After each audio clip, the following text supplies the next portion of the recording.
వేకువ వాక్యము wake up word కొరకై ప్రసంగి గ్రంథము 12వ అధ్యాయము 13వ వచనం.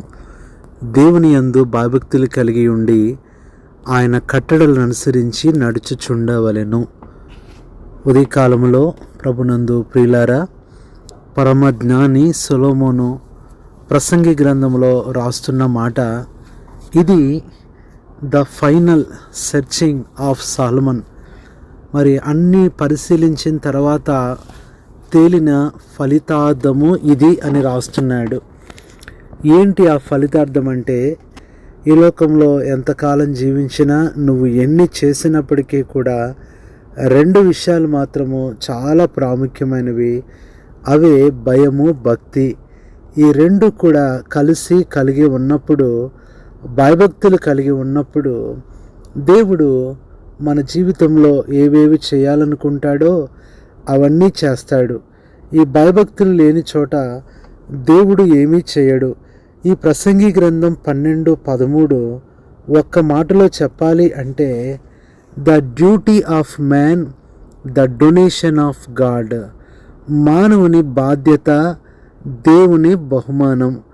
మన బాధ్యత భయభక్తులు కలిగి ఉండాలి. చాలాసార్లు మనకి భయం ఉంటే భక్తి ఉండదు, భక్తి ఉంటే భయం ఉండదు. కొంతమందికి ఈ రెండూ కూడా ఉండవు. కానీ ఈ రెండు చాలా అవసరం. మన ప్రతి ప్రార్థనలో కూడా మనం దేవుణ్ణి అడగవలసింది ఇదే: ప్రభువా, నీ యందు భయభక్తులు నాకు నేర్పించు. నీ యందు భయభక్తులు ఎన్నడూ కూడా నాలో నుంచి తొలగిపోకూడదు అని మనం ప్రార్థించాలి.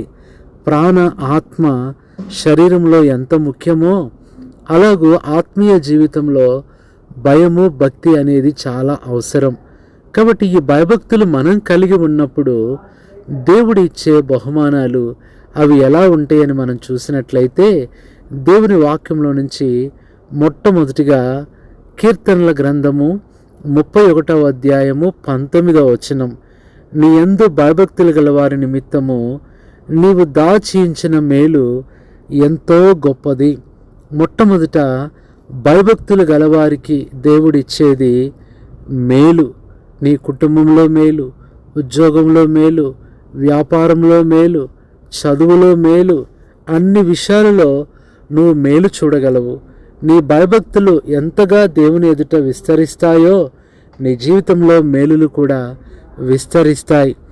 రెండవది మనం చూసినట్లయితే దేవుని వాక్యంలో నుంచి 1 సమూయేలు గ్రంథం 12:14. మీరు యెహోవా యందు భయభక్తులు కలిగి ఆయన మాట విని ఆయన్ను సేవించి ఆయన ఆజ్ఞను భంగము చేయక మీరును మిమ్మును ఏలు రాజును మీ దేవుడైన యెహోవాను అనుసరించినలా మీకు క్షేమము కలుగును. రెండవది, ఆయన యందు భయభక్తులు కలిగి ఉన్నప్పుడు క్షేమము కలుగుతుంది.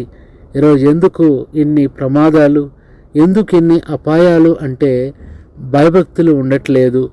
భయభక్తులు అనేవి నీకు రెండు చోట్ల, రెండు వైపులా కోటగా, గోడగా నిలిచి నీకు క్షేమాన్ని కలుగచేస్తాయి.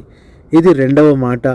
మూడవది చూసినట్లయితే, భయభక్తులు కలిగి ఉన్నప్పుడు దేవుడు ఏం చేస్తాడు అనేది కీర్తన 34:7.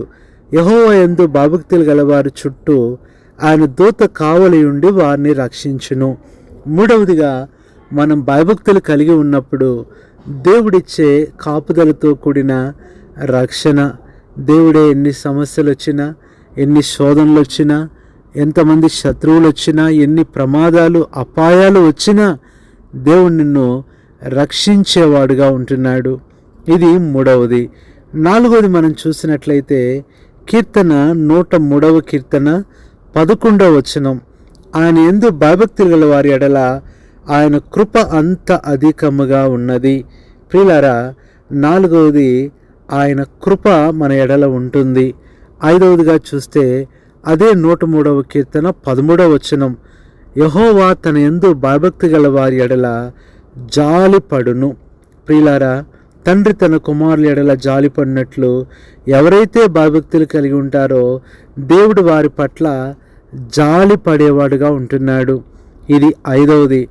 ఆరో మాట మనం చూస్తే కీర్తన 115:11. యెహోవా యందు భయభక్తులు గల వారలారా, యెహోవా యందు నమ్మిక ఉంచుడి, ఆయన వారికి సహాయము, వారికి కేడము. ప్రియులారా, 6వది దేవుని సహాయము మనకు దొరుకుతుంది. ఆ సహాయము ఎంతో గొప్పది. దేవుని యందు భయభక్తులు కలిగి ఉండే కొద్దీ దేవుడు అన్ని విషయాల్లో నీకు సహాయం చేస్తాడు. 7వ మాట చూస్తే 119వ కీర్తన 74వ వచనం, నీ యందు భయభక్తులు గల వారు నన్ను చూచి సంతోషింతురు. 7వది సంతోషము. ఇవన్నీ కూడా ఆశీర్వాదంలో మెట్లు. అందుకనే కీర్తన 115, 13, పిన్నలనేమి పెద్దలనేమి తన యందు భయభక్తులు గల వారిని యెహోవా ఆశీర్వదించును. ప్రియ సహోదరి సహోదరుడా, మరి ఈ సంవత్సరం అంతా కూడా ఇప్పటికే 26 మరి దినాలు, చివరి నెల కూడా అయిపోవస్తున్నాయి. ఇంకా దేవుని యందు భయభక్తులు లేవేమో. ఈ డిసెంబర్ 26 ఇది బాక్సింగ్ డే అంటారు. బాక్సింగ్ అంటే ఫైటింగ్ చేసుకోవటం అలా కాదు, కానీ క్రైస్తవ ప్రపంచములో క్రిస్మస్ 25, క్రిస్మస్ డిసెంబర్ 25, అలాగే 26న 25వ తారీఖు వచ్చిన ఆ గిఫ్ట్లు, కానుకలు అవన్నీ కూడా ఆ బాక్సులు ఓపెన్ చేస్తారు. ప్రపంచమంతా వాటిని కౌంట్ చేస్తారు, వాటిని చూస్తూ ఉంటారు, వాటిని లెక్కిస్తారు. దాన్ని బాక్సింగ్ డే అంటారు. ఒక రకంగా బాక్సింగ్ డేని మరొక పేరులో బ్లెస్సింగ్ డే అంటారు. దేవుడిచ్చిన బహుమతులు, దేవుడిచ్చిన కానుకలు నీ జీవితంలో నువ్వు లెక్క పెట్టుకోవచ్చు. ప్రియ సహోదరి, నీ జీవితంలో ప్రతిరోజు బాక్సింగ్ డేనే, ప్రతిరోజు బ్లెస్సింగ్ డే. ఆయన యందు భయభక్తులు కలిగి ఉండు. ఈ సంవత్సరంలో అనేక సార్లు మనుషులకు లోబడి, లోకాశలకు లోబడి, లోక విషయాలకు నువ్వు వెళ్ళిపోయి భయభక్తులు కోల్పోయావేమో. దాన్ని బట్టే ఇంత నష్టం. ఈ సంవత్సరం ఎన్ని బాధలు పడుతూ వచ్చావు, ఎన్ని రకాలుగా ఇబ్బంది పడుతూ వచ్చావు. ఈ దినాన దేవుడు మరలా నీతో మాట్లాడుతున్నాడు. ఆయన యందు మనం భయభక్తులు కలిగి ఉండాలి. ఆ దినాల్లో దేవుడు కూడా మాటి మాటికి ప్రజలకు అదే చెప్పేవాడు. భయభక్తులు లేకపోతే ఎంత నష్టం అంటే, అందుకని ఆ దినాల్లో ఎవరైతే భయభక్తులకు లేని వారు ఉన్నారో వారి మధ్యకు సింహాలు వచ్చి వారిని నాశనం చేశాయి. 2 రాజులు 17:25, యెహోవా యందు భయభక్తులు లేని వారు గనుక యెహోవా వారి మధ్యకు సింహములను పంపెను. ఎంత భయంకరమండి. కాబట్టి ప్రియులారా, ఈ సింహము దేనికి గుర్తుగా ఉందంటే సాతాను, అపవాదిగా గుర్తుంది. ఎవరైతే భయభక్తులు లేకుండా ఉన్నారో, ఎవరైతే దేవుణ్ణి మర్చిపోయారో, ఎవరైతే ఇంకా దేవునికి విరోధంగా జీవిస్తున్నారో అట్లాంటి వారి విషయంలో సాతాను భయంకరంగా గర్జించు సింహం వలె 1 పేతురు 5:8లో చెప్పబడినట్లుగా ఉంటున్నాడు. కాబట్టి ఈ దినాన ప్రియ సహోదరుడా, సహోదరి, మన జీవితంలో దేవుని యందు భయభక్తులు కలిగి ఆయన కొరకు జీవించినప్పుడు ప్రతిదీ ఆయనే చూసుకుంటాడు. కాబట్టి వ్యక్తిగతంగా భయభక్తులు, కుటుంబంగా భయభక్తులు, సంఘంగా భయభక్తులు, సమాజంగా కూడా భయభక్తులు కలిగి ఆయన్ని సేవించి నూతన సంవత్సరంలో ఇలాంటి దీవెనల పంటను నువ్వు కోసుకున్నట్లు ప్రభు నీకు సహాయం చేయునుగాక. కాబట్టి తేలిన ఫలితార్థము, ఫైనల్ ఇన్వెస్టిగేషన్లో ఒకే ఒక మాట ప్రసంగి చెప్తున్నాడు, మ్యాన్స్ డ్యూటీ గాడ్స్ డొనేషన్. మన బాధ్యత దేవుని బహుమానం. ఇలాగ మన బాధ్యత కలిగి ఉండి దైవ బహుమానాలు మీ అందరూ పొందుకున్నట్లు ప్రభు మిమ్మల్ని అందరినీ దీవించునుగాక. పరిశుద్ధుడు అయిన తండ్రి, ప్రభు అయిన యేసుక్రీస్తు నామములో నీ పాదములకు వందనాలు చెల్లిస్తున్నాం. ప్రసంగి 12:13 ద్వారా ఈ దినం వేకువ వాక్యం, వేకప్ వర్డ్ ద్వారా మాట్లాడుతూ వచ్చినందుకు వందనాలు. మా ప్రియులు ఈ మాటలు వింటున్నారు. ఈ సంవత్సరం అంతా ఎన్నో కలవరాలు, ఎన్నో కష్టాలు, నిందల గుండా వస్తూ వచ్చారు.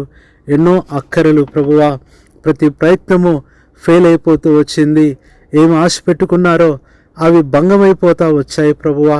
దేనికోసం ఎదురు చూశారో అది వ్యతిరేకంగా జరుగుతూ వచ్చింది. అన్ని విషయాల్లో కృంగిపోయి ప్రభువా శక్తి లేనివారుగా మా ప్రియులు ఉంటూ ఈ మాటలు వింటున్నారు. వీరందరి కొరకు ప్రార్థన చేస్తున్నాను. వారి బలహీనతలు, వారి అపజయాలు అన్నిటిలో ప్రభువా మీ గొప్ప బహుమానం, విజయం దయచేసి ఈ నూతన సంవత్సరంలోకి వెళ్ళకముందే ప్రభువా మరి ఈ బాక్సింగ్ డే వారి జీవితంలో స్పిరిచువల్ గిఫ్ట్స్ బాక్సింగ్గా, బ్లెస్సింగ్ డేగా మీరు చేసి దీవించి నూతన సంవత్సరంలో నూతన అనుభవాలతో ప్రవేశించినట్లు సహాయం చేయండి. ఈ మాటలు వింటున్న మా ప్రియులు ఈ దినం వారి పనులు, వారి ప్రయత్నాలు, వారి ప్రయాణాలు, పరీక్షలైనా రాయాల్సి ఉంటే వారికి కావలసిన విజయము అన్ని విషయాల్లో ప్రభువా ప్రతి ప్రణాళికలో సఫలం అనుగ్రహిస్తూ రమ్మని, మీరే మహిమ పొందమని కృతజ్ఞతలు వందనాలు మీకు చెల్లించుకుంటూ ప్రభువైన యేసు క్రీస్తు నామంలో ప్రార్థిస్తున్నాము తండ్రి, ఆమేన్. మన తండ్రి అయిన దేవుని ప్రేమ, కుమారుని యేసుక్రీస్తు ప్రభు కృప, పరిశుద్ధాత్మ అన్యోన్య సహవాసము బహుమానంగా నీకు అనుగ్రహించబడి నీ జీవితాంతం నీకు తోడుగా ఉండి సహాయం చేసి ఆదరించి నడిపించునుగాక. ఆమేన్.